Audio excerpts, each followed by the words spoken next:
আজকের রেসিপি ভেটকি মাছের মাথা। অনেকে আবার কোরাল মাছ নামেও চিনে থাকবেন। আসসালামু আলাইকুম। চলুন তাহলে দেখে নিব। এর জন্য আমাদের লাগছে ভেটকি মাছের মাথা।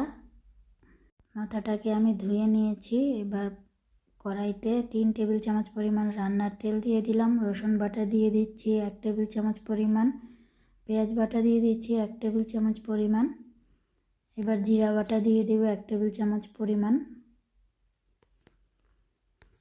দিয়ে দেব স্বাদ মতো লবণ। হলুদের গুঁড়ো দিয়ে দিচ্ছি 1 টেবিল চামচ পরিমাণ।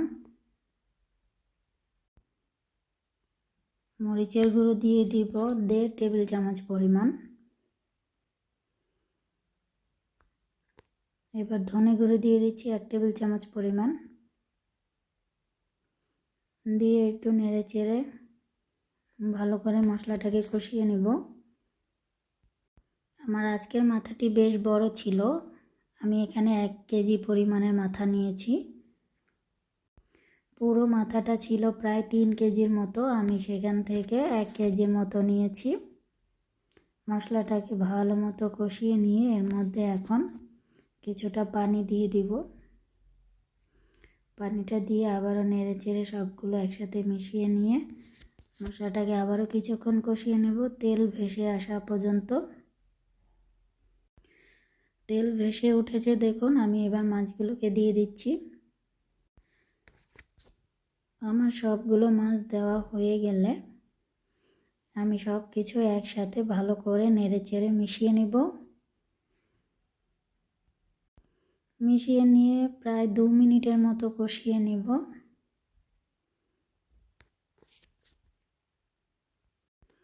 2 মিনিট কষানো হয়ে গেলে এবার আমি এর মধ্যে পরিমাণ মতো ঝোলের পানি দিয়ে দিব। আমি পানিটা দিয়ে দিচ্ছি। পানিটা দিয়ে একটু নেড়ে চেড়ে আবারও সব কিছু একসাথে মিশিয়ে নেব। মেশানো হয়ে গেলে এবার আমি এর মধ্যে দিয়ে দিব মাছের কিছুটা কলিজা ছিল সেটা। কলিজাটা দিয়ে আমি আরও কিছু পানি এখানে দিয়ে দিলাম। আমার ঝোলের পরিমাণটা কম মনে হয়েছে। দিয়ে এবার অপেক্ষা করব ফুটে আসার জন্য। ফুটে এলে এর মধ্যে আমি কেটে রাখা আলুগুলোকে দিয়ে দিচ্ছি।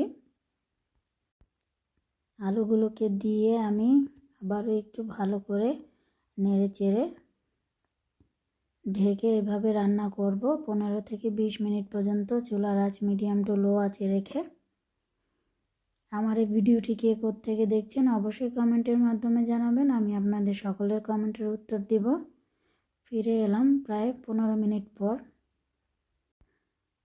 আমাদের রান্নাটা প্রায় হয়ে এসেছে।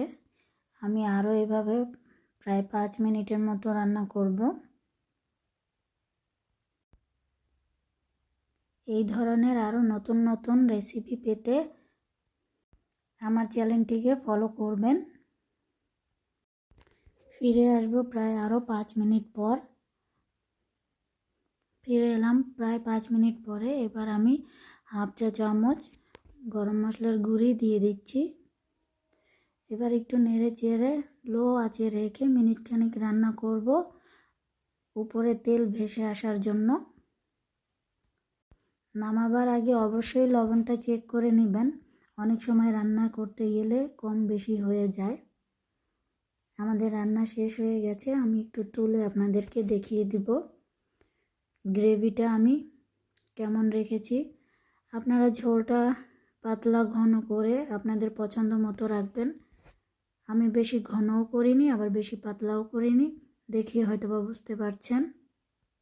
আমার আজকের রান্না আপনাদের কাছে কেমন লেগেছে অবশ্যই কমেন্টের মাধ্যমে জানাবেন।